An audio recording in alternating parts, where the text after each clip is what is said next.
Welcome to मदी FX. कैसे आप सब लोग, उम्मीद करती हूँ आप सब खैरियत से होंगे।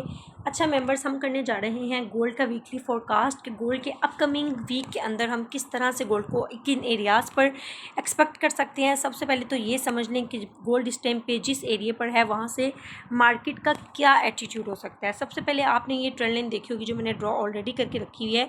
ये पीछे प्रॉपर मार्केट की सपोर्ट है, आपने देखा होगा ये मार्केट की मेजर सप्लाई का एरिया है और ये एक वैलिड ट्रेंड लाइन है। बिग सपोर्ट बिकम रेजिस्टेंस का एरिया। अगर आप स्मॉलर टाइम फ्रेम पे देखेंगे तो ये जो रेजिस्टेंस मैंने मार्क की हुई है, अगर आप इसको H1 पर जा, क्योंकि ये डेली का टाइम फ्रेम है, अगर आप H1 पे जाके देखेंगे तो ये प्रॉपर 100% वैलिड रेजिस्टेंस है जिसकी मार्केट ने लिक्विडिटी भी ग्रैब की हुई है। मैंने पहले भी अपनी वीडियो में बताया कि जब भी मार्केट रेजिस्टेंस के किसी एरिया की लिक्विडिटी को ग्रैब करती है, चाहे वो डेली के ऊपर हो, वीकली के ऊपर हो या मंथली के ऊपर हो, तो मार्केट की उसके बाद जो डायरेक्शन है उसके अल्टरनेट डायरेक्शन में मार्केट मूव करती है। आपने देखा होगा कि जैसे मार्केट ने रिजेक्शन लिया है, ये मार्केट की वीक है, ठीक है, 4598 के पास, और आप देखें कि इस जितने भी रेजिस्टेंस की कैंडल है उन सबसे ऊपर ये वीक है। इट मीन्स कि इसकी लिक्विडिटी उठाई गई है और बिग टाइम फ्रेम के ऊपर यहाँ पे फेयर वैल्यू गैप भी था, ठीक है, इस गैप की भी लिक्विडिटी को फिल किया गया है। तो अब मार्केट ने दोबारा जोन सा है इस रेजिस्टेंस के नीचे क्लोजिंग दी है, तो ये इस चीज़ को क्लियर कट हम लोग इस चीज़ से एक्सपेक्ट कर सकते हैं कि यहाँ पे सेलर्स हैवी हैं, ठीक है। अगर तो याद रखिएगा मेंबर्स, ऑलरेडी मार्केट की जो इस टाइम पे कंडीशन है वो सेलिंग ही है। उसकी रीज़न ये है कि एक तो मार्केट ने सपोर्ट के नीचे क्लोजिंग दी है, आप लोग देख सकते हैं। मैं इसको थोड़ा सा और जूम कर देती हूँ, ये देखिए ये डेली की रेजिस्टेंस है, ठीक है। आप देखें कि ये डेली की रेजिस्टेंस की जो मार्केट ने लिक्विडिटी उठाई हुई है, ये वाली कैंडल है, सही है, और वापस जो क्लोजिंग मिली है वो मिड में आके मिली है। अगर आप लोग इस लास्ट कैंडल को देखें तो इसके मिड में आके क्लोजिंग मिली है, जो कि इस चीज़ को इंडिकेट करती है कि जो बायर और सेलर्स हैं उन दोनों की पोटेंशियल ऑलमोस्ट मार्केट के अंदर सेम है। अब हम मार्केट में क्या अपॉर्चुनिटी फाइंड कर सकते हैं? अब हम मार्केट में ये अपॉर्चुनिटी फाइंड कर सकते हैं मेंबर्स, अगर तो मार्केट वापस इस रेंज के अंदर, जैसे कि ये एरिया एक सपोर्ट बनाया हुआ मार्केट ने 40 जो कि ऑलमोस्ट 4406 का एरिया है, और ये जो रेजिस्टेंस बनाई हुई है 4571 का एरिया है। माइट भी पॉसिबल कि मार्केट वापस इस एरिया के अंदर कुछ टाइम कंसोलिडेशन करे। इसको हम बोलते हैं टाइम वाइज करेक्शन, क्योंकि जब भी मार्केट किसी एरिया के अंदर बहुत ज़्यादा टाइम स्पेंड करती है तो हम उस एरिया को टाइम वाइज करेक्शन बोलते हैं। यहाँ पे आप देखें ये भी एक सपोर्ट का एरिया है, ठीक है।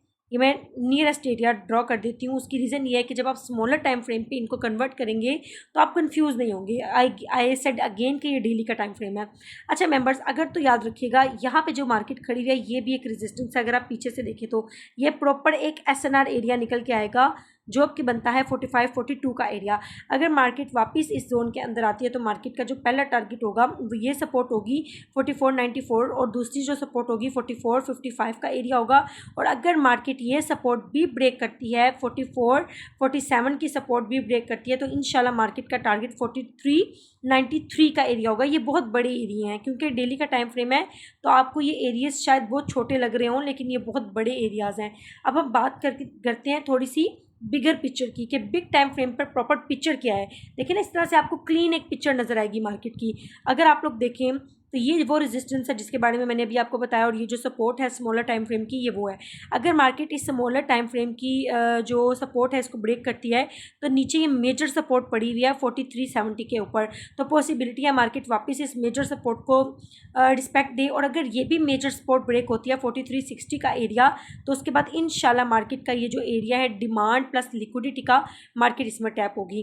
बिल फर्ज अगर मार्केट इस रेंज से ये सपोर्ट ब्रेक ना करके वापस ऊपर जाती है इस रेजिस्टेंस की तरफ, तो याद रखिएगा आप यहाँ से डायरेक्ट बाइंग नहीं करेंगे जब तक इस ट्रेंड लाइन की रेजिस्टेंस का प्रॉपर ब्रेकआउट नहीं होता।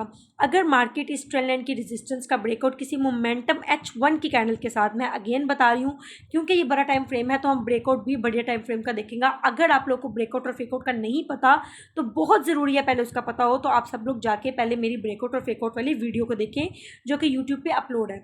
अगर मार्केट इस ट्रेंड लाइन रेजिस्टेंस के ऊपर H1 की कोई भी मोमेंटम कैंडल क्लोज करती है और रियल ब्रेकआउट करती है, तो इंशाल्लाह जो मेरा पहला टारगेट रहेगा वो ये रेजिस्टेंस रहेगी 4751 का एरिया, और इससे ऊपर अगर मार्केट जाती है तो 4868 का एरिया, और अगर मार्केट इससे भी ऊपर जाती है तो हमारे पास ये मेजर सप्लाई पड़ी हुई है 5003 का एरिया। फिर पॉसिबिलिटी है मार्केट इसको टेस्ट करके फिर यहाँ से गिरे। ये बहुत ही सिंपल, बहुत इफेक्टिव, बहुत क्लियर एनालिसिस है, कोई इनमें ऐसी चीज़ नहीं है कि आपको ना समझ आए।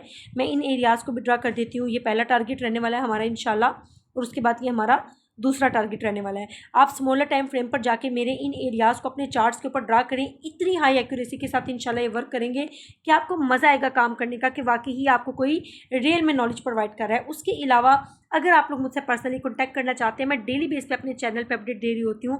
आप लोग मुझसे इस नंबर पे कॉन्टैक्ट कर सकते हैं। डेली बेस पे मेरे चैनल पे बिल्कुल फ्री ऑफ कॉस्ट मैं अपडेट देती हूँ, जो कि बहुत हाई एक्यूरेसी के साथ है। और मेरे चैनल का लिंक भी मेरी बायो में मेंशन है, तो आप लोग हमें ज्वाइन कर सकते हैं। इसके अलावा मेरा जून बैच स्टार्ट हो रहा है इंशाल्लाह। अपकमिंग तकरीबन 10 तारीख को हमारा जून बैच स्टार्ट होगा। जो भी मेरे जून बैच का पार्ट बनना चाहता है वो भी मुझसे इस नंबर पर कॉन्टैक्ट कर सकता है। इसके अलावा अगर फिर भी आपको कोई कन्फ्यूजन है एरियाज़ के हवाले में से, तो आप लोग कमेंट्स बॉक्स में पूछ सकते हैं। Thank you so much. अल्लाह हाफिज़।